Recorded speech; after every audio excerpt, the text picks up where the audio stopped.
You're watching Swipe, coming up on this week's show.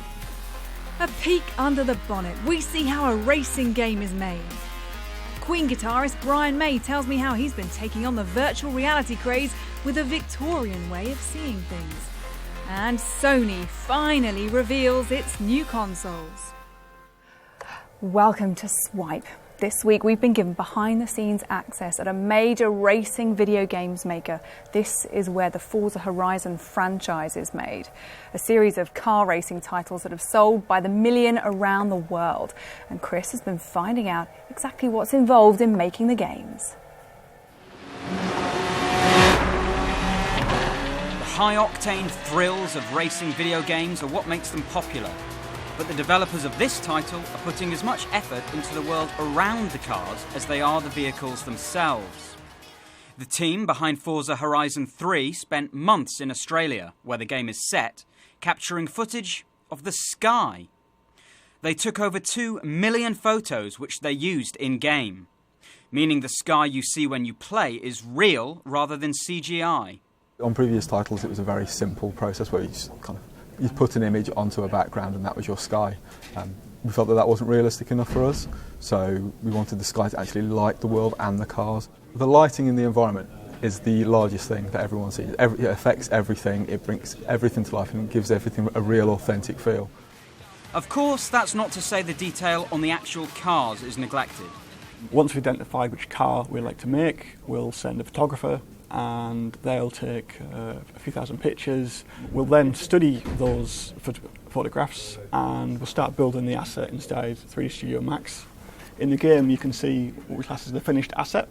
You can see that, again, attention to detail is paramount. Another important part of the game is sound, and it isn't just the engine noises. The developers even captured audio of car damage. A lot of time, effort and money goes into making titles like this, and support from the government is an important part of that. The tax credits legislation that's recently come through has been a massive shot in the arm for all UK developers making games here. It's certainly very beneficial in terms of building a game with a British origin. Our team are British, we're obviously based exclusively here in the UK, and it certainly incentivises exactly that happening. Things don't always go so well though. Earlier this year, Cheshire-based developer Evolution Studios, also known for its racing games, closed down. That's despite its most recent title, Drive Club, surpassing 2 million sales. The British games industry is a competitive market, so it's clear that companies need to innovate if they want to stay in the race. Chris Creegan, Sky News. Stay with us. Still to come, I'll be talking virtual reality with a music star. Queen guitarist Brian May is coming right up after a roundup of this week's tech news. Apple revealed its new iPhone, but there was a backlash over the decision to remove the headphone socket. The iPhone 7 will use wireless headphones instead. The company says the move took courage. We all knew it was coming, but this week, Sony finally announced its 2 latest consoles. The PS4 Pro is a more powerful version of the PS4 and will have 4K compatibility. And the PS4 Slim is, you guessed it, a slimmer version. And America's National Flight Authority is apparently considering banning Galaxy 7 Notes on flights. The FAA is reportedly concerned after Samsung recalled around 2.5 million models because 35 devices spontaneously exploded. Mario Kart. Coming up in our games review, remember this? We look back at a retro racing title. Now, I got to sit down with a very special guest this week. He's a music legend. I know that's a term that gets overused, but we think in this case it's warranted. You might know Brian May best for his guitar playing in the rock band Queen, but he's also an astrophysicist and now a tech developer.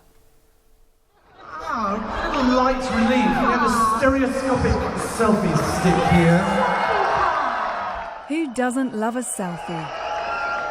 Brian May has got a whole YouTube playlist devoted to videos of him filming his audiences with a 3D selfie stick. Are you ready for this? Are you ready for this? It's not a gimmick. The guitarist and doctor of astrophysics is really into 3D innovations. He's even developed his own, the OWL VR kit, inspired by his love of stereoscopy, a Victorian way of viewing images in 3D. And I designed this OWL viewer for Victorian stereo cars and the stereo cars that I make every day in my life, you know. What are stereo cards? Stereo cars enable you to see something in 3D instead of flat. And it's always been odd to me since I've been a kid. I wonder why people don't do that all the time. You know, if you can take a stereoscopic picture, something that's 3D and got depth, why wouldn't you do that all the time rather than just have a flat picture? I had to invent this myself. I mean, I didn't invent the stereoscope, but I invented this particular one which focuses and collapses flat. What I did was design an adapter, which is this little back plate here, which fits in. And there's a plate here, a metal plate, which attaches to your phone. So once that's on there, the phone just slips in here and it's held tight, and there's your virtual reality machine. You know, it's all fun stuff. But I can, for instance, take a picture of you in stereo. Right, are you ready? You can be relaxed, but, you know, frozen. That's lovely. Right, one. And then I move to the right and take another one. And then this little app will enable you to slide these things around and sync them up. You press this button and you have your two pictures side by side. Put it in the VR viewer, and you can see yourself in stereo, or your mates. And I think you'll be shocked and stunned. Tell me what it looks like. Oh wow, yeah, I can see the depth of field. So you released this a few months ago. Yeah. And what's the reaction been like since then? The reaction's been great, and the timing's really good because we have a lot of VR stuff coming out from Queen as well. A lot of people must have asked you this. Why?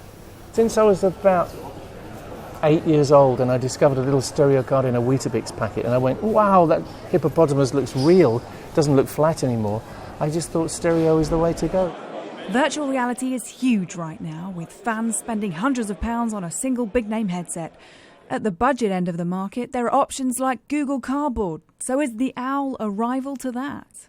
Yeah, it is a sense of rival, although I've been working with Google to make this lovely animation experience which they've just done for Bohemian Rhapsody. Yes, you can view it on here or you can view it in Google Cardboard. Slightly different geometry, slightly different feel. Do you think virtual reality is really going to stick? Because a few years ago everyone said that 3D TV was the future, and that kind of failed, didn't it? I think we, in common with the Victorians, like to have our own experience which is sort of controllable. We like to have a private world which we can live in if we want to. So I think this is something which will stay around. I actually have a slight reservation about the 360 thing because you have to sit in a swivel chair. You see people doing this the whole time with these things and they move around. Now it's a bit like watching a 3D TV. You don't want to be in a swivel chair cut off from reality the whole time, you know. I don't know what will stick the most. I have a feeling that the Victorians actually got it right in the first place. This is what most of us better know Brian May as, Queen guitarist alongside Freddie Mercury. But don't think for one second his step into virtual reality means he's turning his back on music. He's bringing one of his latest shows to 3D viewing. And people will be able to sit with their virtual reality machines and you experience the concert just as if you were there, suspended in space above the audience. You can look down at the audience and kind of wave to them, and then it will take you actually onto the stage and you're interacting with us. So it's something amazing. It's something I dreamed of for a long time. Next for Brian, he's off on tour to Asia and then on to another tour in the UK. With the selfie stick though, right? I'll probably be taking the 3D selfie stick everywhere, yeah. Now it's time for our games review, where we take a look at some other racing titles. Here's Alysia to tell us what takes pole position. Codemasters are one of the UK's oldest studios, and they've been making racing games since way back in 2009, which in game development terms is basically the Jurassic Age. F1 2016 is the latest in their F1 series of racing games, and it is genuinely one of their best to date. They've learned from all the previous ones, and they've created this experience that's just incredibly realistic.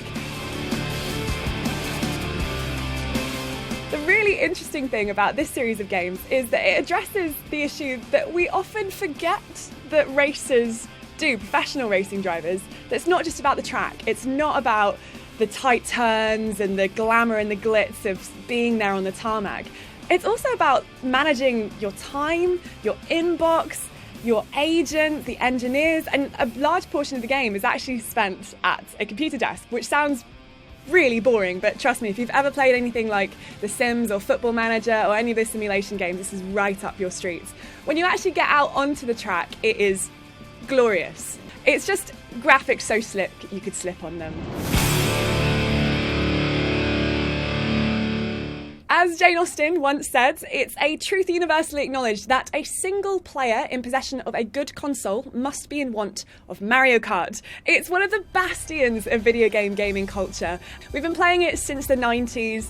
Mario Kart 64, which is one of my personal favourites, came out in 1996, and it was one of the first games to really have 3D graphics. And suddenly you had these 3D rendered graphics that meant that courses weren't just two-dimensional. We could introduce these ideas of pits and kind of traps and really engaging courses that you could really race. It is one of the first racing games. It's just really creative, cartoonish, kooky fun. It's just a brilliant game. Welcome to Mario Kart. But for those who worship at the altar of tarmac and who guzzle their communion wine from a petrol tank, Project Cars is kind of the holy grail of racing car simulation because it's so realistic. And this is a game that's altogether more serious. It came out last year and there's no poppy soundtrack or generous rewinds that often racing games have if you take a wrong turn and you can reverse back onto the tarmac. Instead, Project Cars aims to be satisfying in its realism. So if you're the type of person that drinks your Coke full fat and your squash undiluted and your motorsports, you like them pure, this is definitely one to check out. Well, that's it for this week, but don't forget you can watch any of our episodes on our YouTube playlist. Just type in Sky News Swipe and take a look at Sky News on mobile, tablet, catch up, Sky Q and Snapchat for all the latest tech news throughout the week. We'll see you again next time. Bye bye.